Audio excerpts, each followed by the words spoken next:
حضرت محمد مصطفیٰ صلی اللہ علیہ وسلم کے دعوی نبوت کے وقت حضرت ابو بکر رضی اللہ تعالیٰ عنہ نے بغیر کسی دلیل کے اسلام کو قبول کر لیا تھا. حضرت عمر رضی اللہ تعالیٰ عنہ نے 6 سال مخالفت کی اور پھر اسلام کو قبول کیا.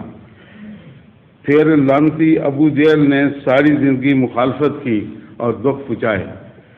حضور ایسا کیوں ہوتا ہے؟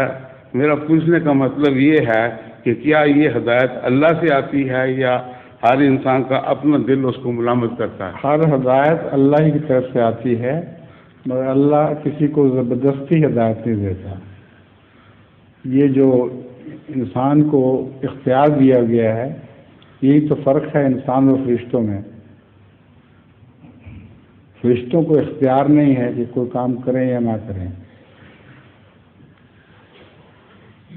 جو اللہ کی طرف سے ان کو حکم ہے وہ کرتے ہیں. اسی طرح انسان کو آ کر اختیار بخشا گیا ہے، اس لیے جس کی مرضی ہدایت قبول کرے. من شاء فلیؤمن ومن شاء فلیکفر، یہ قرآن کریم کی آیت ہے کہ جو چاہے ایمان لے آئے، جو چاہے انکار کر دے. تو ابو جہل بدبخت تھا، اس نے انکار کر دیا. حضرت عمر رضی اللہ تعالیٰ عنہ کچھ عرصے تک بڑی سختی سے انکار کرتے رہے، بلکہ وہ حضرت صلی اللہ علیہ وآلہ وسلم کو قتل کرنے کے ارادے سے نکلے تھے گھر سے. تو ان کی بہن مسلمان ہو چکی تھی. تو آپ گھر میں گئے تو دیکھا کہ وہ کچھ چیز کاغذ چھپا رہی ہے. تو آپ نے اس سے پوچھا کہ یہ کیا چھپا رہی ہو؟ تو وہ قرآن کریم کی آیات تھیں جو وہ چھپا رہی تھی. تو حضرت عمر نے کہا مجھے دو.